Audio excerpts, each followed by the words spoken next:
Hey guys, Rick Salmon here. Thank you so much for joining me, and thank you for joining us for our awesome workshop out in Yellowstone and Beartooth Pass, and of course the awesome Grand Tetons. So during our processing session, during one of the processing sessions, the Raven, aka Swappin, asked if I could make a movie of how to create the fake or the artificial sunset effect that looks actually kind of real.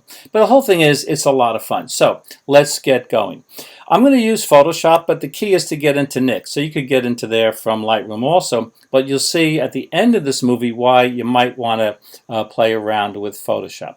So I'm going to go to Filter, we go to Nik Collection, Color Efex Pro, and in Color Efex Pro, whatever you did last comes up first. So because I selected a gradual filter, an orange gradual or coffee color filter, that came up. But starting from scratch, if you had another filter, you click gradual filter on the left. Go to the right.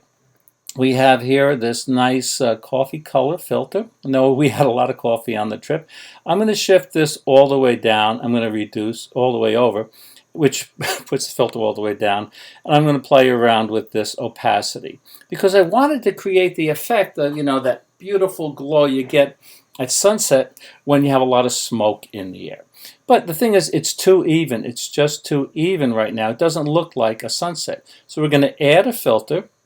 We're going to add the Darken, Lighten, Center filter here. We're going to go over here on the right, place that filter over here because I wanted the effect of sun setting behind the bison.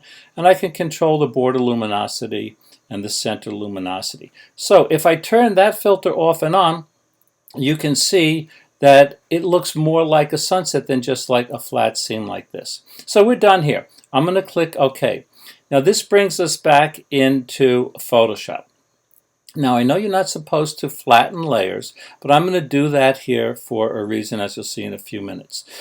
Before I send a picture, an image to one of my book publishers or publish it on the web, I always check the levels using an adjustment layer, but I'm speeding this up. So if you can see, we have this space over here. So it's not as bright as it should be. Always do this. This is a good recommendation. And I'm going to click OK, because now if you go back to your levels, you'll see that it's the tones and the values are spread across the entire range here. So I'm going to cancel that. So Swappin also asked how to create that drop shadow effect. So here's how to do it. You go to Select All, go to Edit Copy, and you go to Edit Paste. Select all, copy, paste. So you see we have two layers, one on top of the other.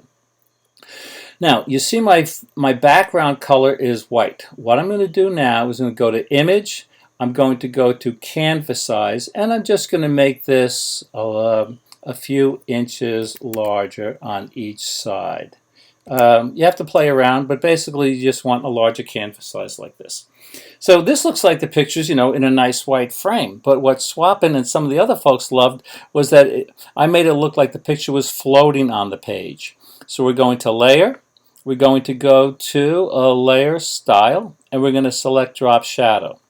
When you do that, you can move the by clicking on the image, you can move that shadow around.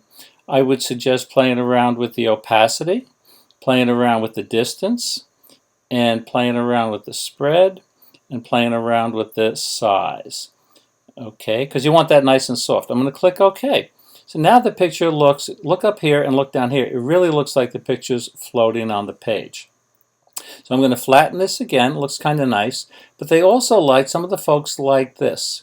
They liked when I added a nice little frame around this image. So I'm using the marquee tool here, the rectangular marquee. I'm going to go to Edit, going to go to Stroke, we're almost done, and I'm going to pick a color from in here, but you could pick black if you want. Play around with the size, the width, and click OK. Do deselect.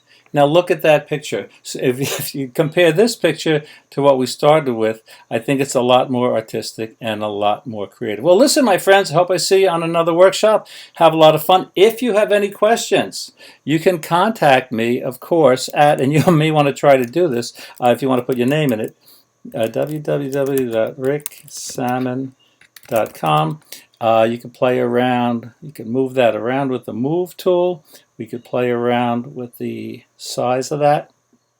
36 just makes this a little bigger. So if you want to post a picture on the web, you might want to think about doing something like that. So anyway, my friends, take care, have a lot of fun, and I'll catch you later.